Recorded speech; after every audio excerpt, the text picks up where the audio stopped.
ସଂସ୍ଥା ଦ୍ୱାରା ସେମାନେ କି ପାପ କରିଥିଲେ, ସେମାନେ କ'ଣ ସରକାରଙ୍କ ବିରୋଧରେ ଯାଇଥିଲେ କି ଯେ ତାଙ୍କୁ କାହିଁକି ଏଥିରେ ଅନ୍ତର୍ଭୁକ୍ତ କଲେ ନାହିଁ, ରେଗୁଲାରାଇଜ୍ କଲେ ନାହିଁ, ଏବଂ ସେମାନଙ୍କୁ ଯେଉଁ ଠିକା କର୍ମଚାରୀ ହିସାବରେ ଯେଉଁ ତାଙ୍କୁ ଦାୟିତ୍ୱ ଯେଉଁ ଦେଇଛନ୍ତି ତାଙ୍କୁ ସେଥିରୁ କାହିଁକି ରେଗୁଲାରାଇଜ୍ କରିବେ ନାହିଁ। ଜଣେ ଠିକା କର୍ମଚାରୀଟେ, ଜଣେ ଆଉଟସୋର୍ସିଂରେ କାମ କରିଥିବା ଜଣେ ଅଧିକାରୀଟେ, ତାର କ'ଣ ରେସ୍ପନ୍ସିବିଲିଟି ଅଛି, ସେ କାହିଁକି ଏତେ ରିସ୍କ ନେବ?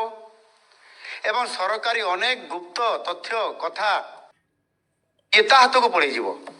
ଯେ କମ୍ପ୍ୟୁଟର ଡାଟା ଅପରେଟର ବସିଥିବ ସିଏ ବି ଜଣେ ଠିକା କର୍ମଚାରୀଟେ।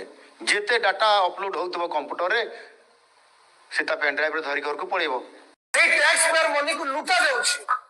ସେ ପରିପ୍ରେକ୍ଷୀରେ ବିଧାୟକ ମାନଙ୍କର, ମନ୍ତ୍ରୀ, ସରକାରୀ ଦଳର ବ୍ୟବସ୍ଥା ଏ ବିଷୟ ପ୍ରତି ପ୍ରଶ୍ନ କରିବାର ସମୟ ନାହିଁ।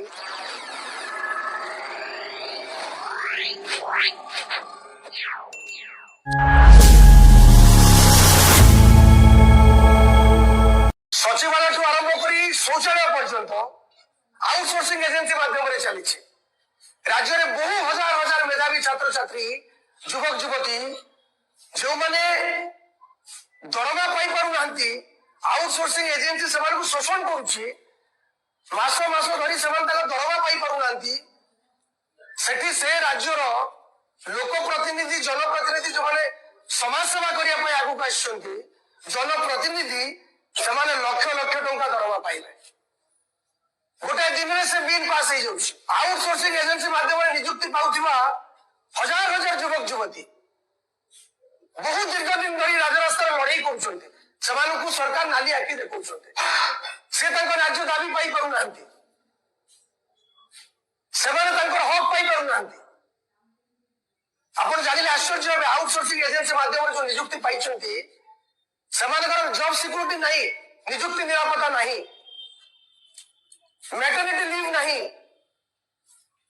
30 ବର୍ଷ 40 ବର୍ଷ ଚାକିରି କଲା ପରେ ସେମାନଙ୍କୁ ଆଉଟସୋର୍ସିଂ ଏଜେନ୍ସି ଯେତେବେଳେ ଧକ୍କା ମାରି ବାହାର କରିଦେଉଛି, ୟୁଜ୍ ଆଣ୍ଡ ଥ୍ରୋ କରି, ତାର ଉତ୍ତରଦାୟୀ ସରକାର ନୁହନ୍ତି, ତାର ଉତ୍ତରଦାୟୀ ଆଉଟସୋର୍ସିଂ ଏଜେନ୍ସି ନୁହେଁ।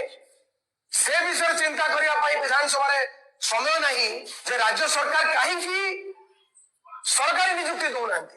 ସରକାରଙ୍କର ଗ୍ୱାହି ରହିଲା ଯେ ଆମ ପାଖରେ ଆର୍ଥିକ ସମ୍ବଳ ନାହିଁ, ସେଥିପାଇଁ ଆମେ ଆଉଟସୋର୍ସିଂ ଏଜେନ୍ସି ମାଧ୍ୟମରେ ନିଯୁକ୍ତି କରୁଛୁ। ସରକାର ନିଜେ ମନ୍ତ୍ରୀ ନେଇପାରିବେ ଦରମା ମୋଟା ଅଙ୍କରେ, ମନ୍ତ୍ରୀ ନେଇପାରିବେ ଦରମା, ବିଧାୟକ ନେଇପାରିବେ ଦରମା, ପୂର୍ବତନ ବିଧାୟକ ନେଇପାରିବେ ପେନସନ। ହଇରାଜ ଯେଉଁମାନେ ରାଜ୍ୟର ଯୁବପିଢି ଅଛନ୍ତି, ରାଜ୍ୟର ଯିଏ ପୁଞ୍ଜି ଯୁବକ ମାନେ, ସେମାନେ ଦରମା ନେଇପାରିବେନି, ତାଙ୍କୁ ଆଉଟସୋର୍ସିଂ ଏଜେନ୍ସି ମାଧ୍ୟମରେ ଶୋଷଣ କରାଯିବ।